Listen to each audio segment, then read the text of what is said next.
Okay, today we are continuing in the book of John. We are still in essentially the preamble section. We're still going through the introduction before John starts getting into the actual narrative story. So this week it'll be verses 14 through 18 in chapter 1. So I'll go ahead and read those, and then we will kind of go through it piece by piece.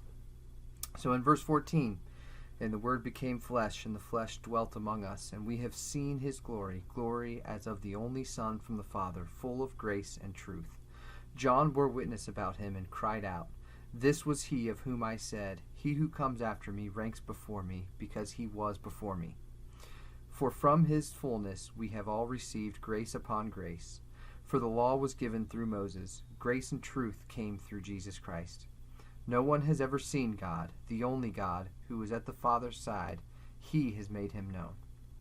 So there's a lot here, as has been the case and will be the case with John. He's breaking down everything, essentially. And he's taking the whole world, we've already talked, he's taking all of time, essentially, and wrapping it all up in a nice bow. And he's taking all these concepts, putting them together, and explaining how Jesus fits into all of it. And so he continues to do that. We're going to go through this maybe a little bit more piece by piece in order of how it's written than we may have done in previous videos. And a lot of that has to do with when you read through this section especially, but really this whole first part of the book of John from verse 1 all the way through verse 18.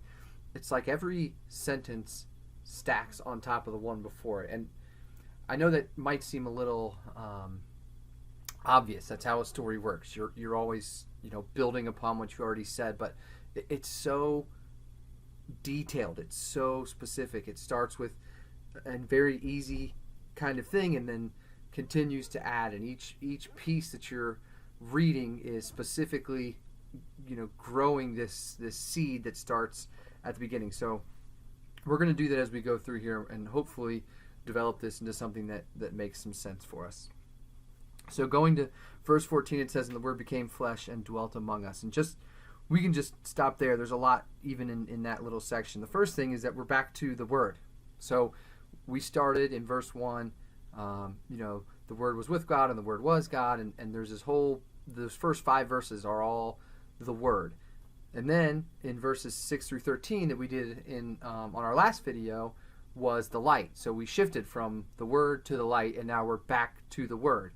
And the Word became flesh, and so we see this embodiment of the Word. And we've already talked a little bit about what the Word is, so not just a collection of letters, but there's a whole deeper concept going on here. And so that Word, which is God, but also distinct from God according to the first line of this book, that is now being embodied in this person, and that person is specifically defined as being Jesus here. So the Word became flesh and dwelt among us. So here we hear or we see this language, dwelt among us, and this is essentially a reminder or a callback to the idea of God dwelling among his people in the tabernacle. So we have this concept already that's being referenced, this idea of dwelling. And so we didn't have a human being on earth dwelling, walking with us. We had God in the tabernacle, in a place where it was very specific rules about who could go in and when they could go in and what could happen when they went in. And that is a concept that the readers of this story, the original readers of this story, would be very familiar with. So this is not an accident that this language is being used when he says dwelt among us.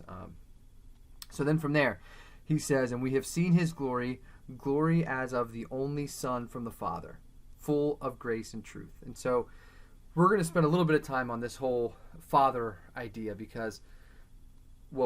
partially because it's something that is very significant to me, especially lately, but also because this is what the text says. So I hope I'm not influencing it too much by my own feelings or my own kind of thoughts that I've been ruminating on in recent weeks and months. But I'll try my best to make sure that that's not what's happening. But I think there's so much that's packed into this idea of a father and of a son. And just going back, if we look at this concept through the Jewish tradition, especially just in the first book in Genesis, we have this whole story of the original line that gets us up to Israel and the 12 tribes of Israel, and that's the framework that God's people lived with and through all the way up until Jesus came. So from the beginning, we had creation, and we had Adam and Eve, and then there's a few other stories in there. There's Cain and Abel and Noah and the Tower of Babel, and then we get to Abraham. And Abraham kind of kicks off this whole bloodline succession. And when you read like Matthew's gospel, he gives you that whole line, and this lineage is significantly important. And so that tells me that there's something to this father-son relationship, that as we move through time and we place a lot of value in the bloodline and in the fathers and the sons and their interactions and the things that happen, that there's a lot there. So, going back to Abraham, we see his relationship with Isaac, and we see the sacrifice, which obviously is reflective of what we see with Christ at the end of his experience on earth. And then we see Isaac to Jacob, and the relationship between Jacob and his father, and the way Jacob deceives his father, and the detrimental impact that has on Jacob's life. And so the relationship between the father and the son takes on a huge weight, because to do what Jacob did to his father, he immediately has to leave. He did it to his brother too. So I don't want to make it sound like I don't know the whole story. He did it to his brother, and that was the main reason he had to leave, because he was afraid of what his brother might do to him. But he wasn't really a popular guy in the family at all after that. So he left, and he wrestles with God. He gets injured. He lives the whole rest of his life injured. He gets tricked himself when he goes to get married. And so there's consequences and experiences that he has that are direct reflections of what he had done to his brother and to his father specifically. So we see that in Jacob, and then Jacob has his own sons. He becomes Israel, and he has his sons, and then he favors a particular son. And we see that through Joseph and Joseph's experience, and what that ended up getting him sold into slavery, which was as good as dead as far as his brothers are concerned. And that's what we also kind of see with Jesus, right? We see somebody who is favored by his father, and that's this idea of being the only son. That's in this sentence here. We have seen his glory as of the only son of the Father. So he is son from the Father. Sorry, he is the favored son. This only son is more than just being the one son that there is. It's also this idea of being set apart, being special. There's something about him as a son that is particularly meaningful. And again, that's similar to what we see in the relationship between Jacob and Joseph. And then we also see that description of being this favored, special, set-apart son in Isaac. So Isaac is not the only son of Abraham, because we know Ishmael and what happened there, but that we still see Isaac described as this only son in the same way Jesus is described as the only son of God here. So it's more meaningful than just being the one individual son. It's a more significant status, I guess, so to speak. And so going back to kind of Jacob, he wrestles with God and he becomes Israel, and that is, that's what we call this nation, right? But Israel's not just a country, obviously. Israel is named after the Father. And then the Father has these 12 sons, and they become these 12 tribes, and the 12 tribes are named after the Son. So we see this played out throughout this Jewish tradition. So when John says that this is the Son of God, and that his Father is this creator that you're from, this Yahweh that that you've been taught about and maybe had experiences with, and you are attempting to uphold the law that this Yahweh gave you. This is that son. This is who we're seeing here. And so we see more of this idea of the Father later in this section. So I'm going to step away from the Father idea and go through a few more verses, and then we'll come back to it because it comes up again. So the next section is we just see John bore witness about him and cried out, "This was he whom I said he who comes after me ranks before me because he was before me." And that's the only thing we see about John here. This is John the Baptizer. And then after this section, we get into the narrative that starts with John the Baptizer and how that kicks off Jesus' ministry. So this is just kind of a brief reference to John the Baptizer. And again, I'm not going to go super deep into that today because that will be the next section that we do. But just real quick, it's another quick reminder that of the humility of John. So we see John here bearing witness. He's a popular guy. He has a lot of followers despite being kind of a weirdo. He's got a lot of people who are following him, who are interested in what he has to say, who are kind of willing to let him lead them wherever he wants to lead them.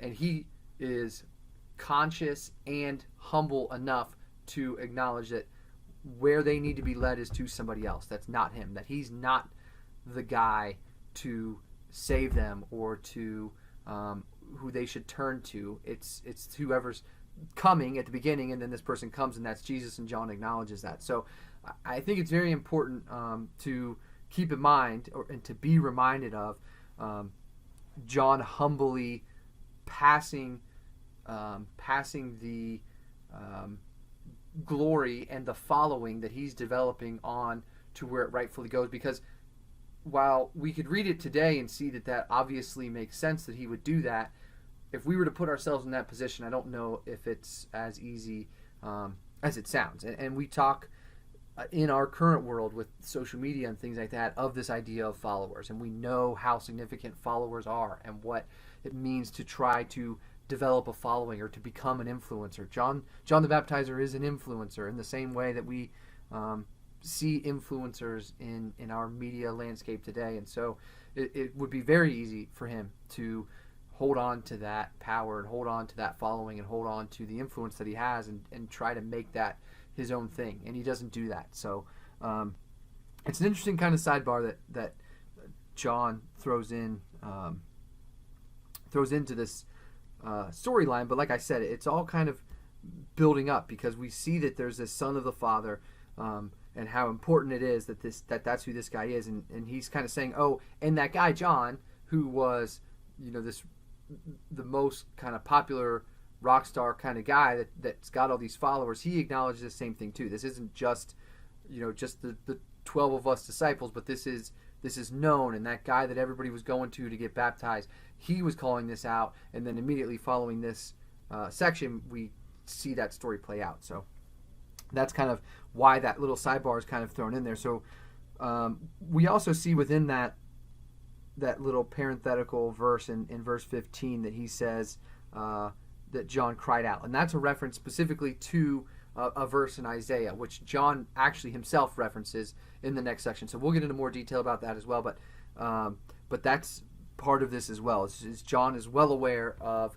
the understanding of the historical significance of some of these phrases and some of these words and concepts that he's putting out there. And even while we might read this today and miss a lot of that because we don't live in that culture and we don't fully grasp what all of these little nuances are, John is doing a lot here in the words that he's using. And he's not, there's no stray word or phrase. All of it is very purposeful. And so he's setting this up to make sure that the reader understands that the position John was in, he was directing people towards this Jesus because there's something about this Jesus. And John was being this precursor, this voice that calls out in the wilderness, is what it says in Isaiah. And like I said, that'll come up next week. But that's that's the narrative that John is building out here and building off of. And so when we move forward into verse 16, we see, "For from his fullness we have all received grace upon grace." And this is an interesting section. I think we're familiar with the idea of grace, and we're familiar with what it means to be given grace, to be forgiven when we don't deserve it. And that's what we get from Jesus. We get from his death, burial, and resurrection. And that's, I think, pretty basic, fundamental, first thing you learn as a Christian, things that, little kids, my kids probably already have some concept of that. And so it's easy to, to kind of jump straight to that and say, this is grace upon grace. This is just forgiveness, and endless amounts of forgiveness. And we do have endless amounts of forgiveness for those who have given their lives to Christ. But there's also this other meaning here. And we did this last week too, when we talked about Jesus came and, came to his, or God revealed himself to his people, and his people didn't receive him in the previous section. And it's another instance of that same kind of literary usage here by John. Is he's using a phrase that can be taken in different ways, and I think purposefully. He wants us to think of that grace that we receive from Jesus dying on the cross, but his very presence is grace, and I think that is the deeper meaning that John's getting at here. So, we think about the word maybe for somebody to grace us with their presence, right? And usually, I don't know that I've ever heard anybody say that honestly. It's usually sarcastically, but in this case, this is really what's happening.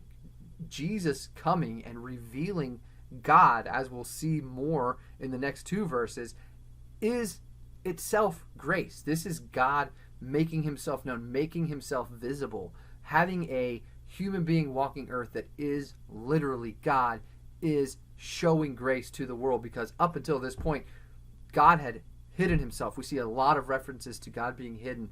And if you go back to some of these places where the prophecies of Isaiah that are being referenced just in this first chapter of John, if you read through that, you'll see Isaiah talks about this idea of a father and the significance of that, as well as this idea of God being hidden, and that when the Savior comes, when the Messiah comes, there will be this reveal.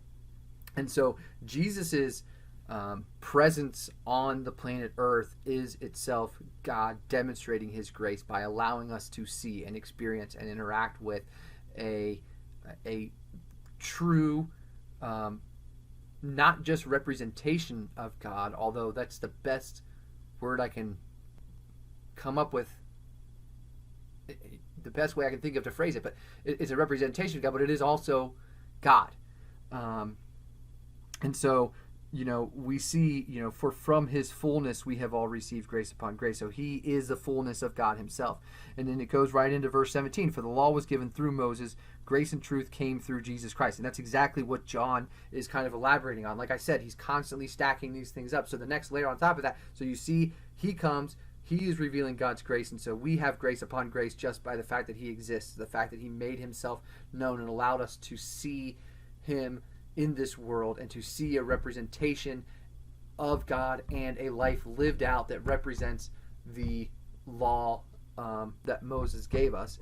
But then also we see that the law itself, not that it wasn't God, because it was given by God, and it demonstrated the standard that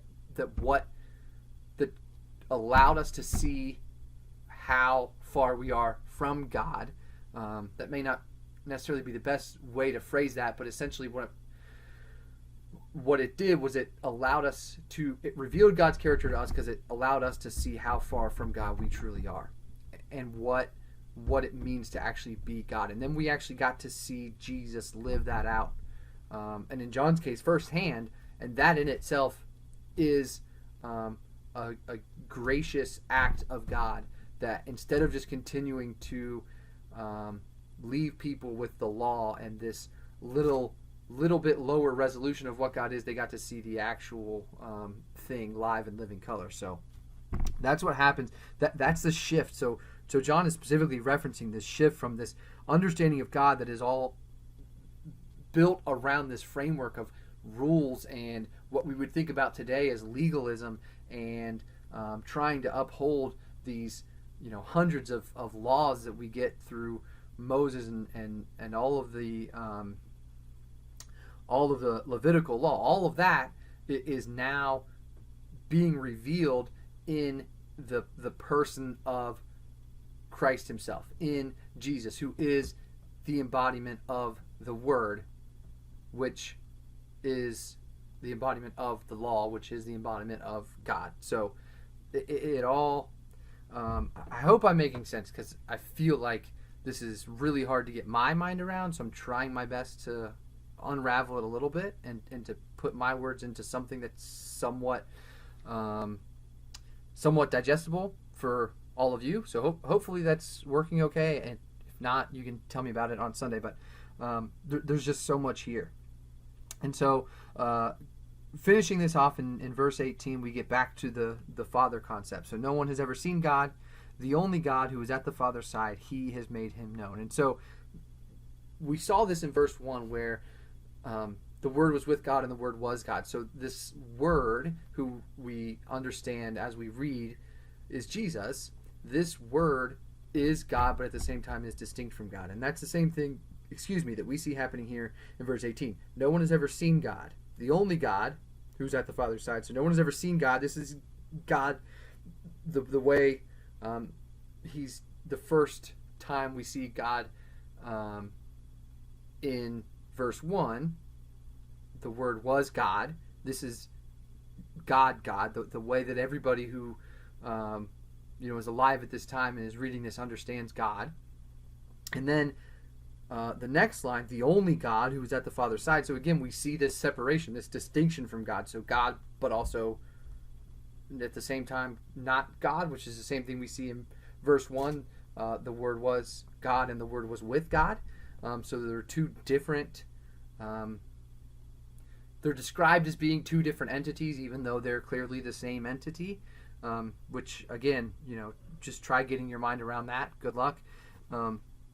But then it says, who is at the Father's side, and he has made him known. And so this is probably a very poor analogy, so I'll just apologize up front. But I was just kind of thinking of, a way, kind of playing off of this concept of Father that has this this significance. And I've already talked a decent amount about that. But think about... you have a leaky pipe or something, and you call a plumber. You go to the Yellow Pages and you find this company called Larry and Sons Plumbing. And so there's this guy Larry, and he's got a son or sons, and they do plumbing, and that's what you need. So you call them. Somebody shows up to your house, and they say, "Hi, I'm Larry. I'm gonna fix your pipe," right? And let's assume that Larry's son is also named Larry. Not uncommon, right? So Larry and Larry Jr. Now, when Larry comes into your house, you may not know if the Larry who's in your house is the father or the son, but you don't really care, because as far as you know, they're all the same thing. They're all the plumber, right? I mean, the father and the son don't need to be separate or distinct in your mind. They're just the plumber. So whoever shows up at your house, whether he's the father or whether he's the son, it's all equal in your mind. It's a guy from Larry and Son Plumbing, and he's going to fix the pipe. And within the framework that you view him, which is the guy that I need to fix my pipe, it's all the same, whichever Larry it is. And if he told you he was the son, that wouldn't change anything. If he told you he was the father, that wouldn't change anything. One could easily be substituted for the other. And through what you see in the son, or the character of the son, or the performance of the son, you're also understanding those things about the father. So if the son comes in to fix your pipes and does a bad job, then you're learning about the father and the way he runs his business, or the expectations he has for his son, or whatever all those things are. You're getting this understanding of the father through that experience. If he does a great job, then you're gonna credit that to the business itself, which is the father. So either way, the experience that you're having with the son, assuming the son is the one that shows up, is a reflection of the father. And you don't really know when those interactions are happening, whether it's the father or the son you're talking to, because again, the value that this person in your house is providing is not predicated on which person in that relationship they are. And so this is a similar thing. I know it's not the greatest analogy in the world, but it's a similar kind of thing of what we're seeing here. When Jesus is here, this is the Father. This is the Father as much as you could understand anything to be God the Father. This is that. And even though it is distinct, and we know that, and we understand that, it reveals everything we need to know about the Father to function, and it reveals more than we're capable of understanding about the Father, is a better way to say it. So there's always more to be revealed about the Father through our understanding and our relationship with Christ himself. And that's what John is kind of describing here. And another way you could think about this is if you have a friend and you're fairly close to this friend, but you've never met their dad. Chances are you have a pretty good idea of what their dad is like just based on the way you see this person behave and the way they probably talk about their dad. And you might even be able to describe their dad pretty accurately to another person, even though you've never actually seen him, just based on the information you're receiving from your friend. And that's kind of the idea. The closer you are to Jesus, the more aware you're going to be of who the Father is and what the Father's all about. And we have that through Jesus, but we also have that through the law itself. So the law revealed the character of God. Jesus came and revealed that even further. Jesus obviously, died, and even after being resurrected, he ascended to heaven. So then the Holy Spirit's here now, and he does the same in terms of revealing the character of God to us in our daily walk. And so it's a consistent kind of concept, and we're continually growing as I would say growing as humanity in our understanding of God. As we learn more about the world around us, we learn more about God and his creation and the way that he operates and creates based on the way we understand the physical world that we interact with. That is also a representation of him.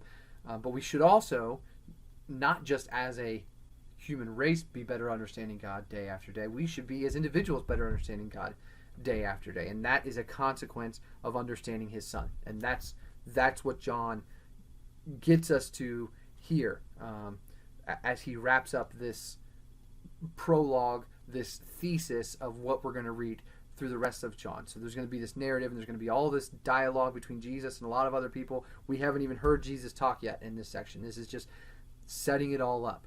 And as he's setting it all up, we see this, he goes through the idea of the Word, and then he talks about the light, and then he comes back to the Word becoming flesh, and then he talks about what that means for the Word to become flesh. And so all these ideas that he's kind of all sprung up, there are other things that are in there as well, the lightness and dark, and then there's the father and son relationship. All these things are hugely significant in the way that the whole story plays out. So we'll get into all that as we go through it, but that'll wrap up the prologue and wrap up this particular section. So I will throw a few questions at you. They're a little bit hard to come up with,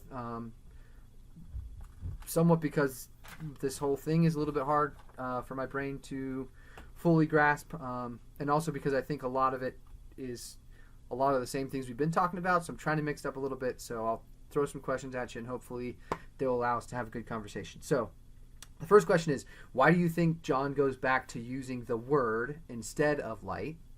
And then what kind of weight does the word Father have for you? And then culturally, do you think our culture has lost the significance of the Father's role? And I'm not trying to lead anybody with these questions, so think about it. It can mean a lot of different things, so I'm not trying to look for a specific answer. I'm genuinely curious to know how we all conceptualize this Father idea. And how that might be impacted by our own experiences or those of people around us. And then, how can we emulate John's humility? That's John the Baptizer. So a big kind of call out to him in the middle of this, and his referencing Jesus as being ranked above him. So how do we ensure that we're doing that as well in our own lives? And then finally, in what way has Jesus made God known to you? So big part of what John's talking about is how Jesus is making God the Father known, and making God, not just God the Father, but God the Trinity, God known. And so think about that in your own context and personally, and what what has Jesus done to reveal and to make God known to you personally? So think about those things. Hopefully it gives us some good conversation, and we'll see you Sunday. Thanks.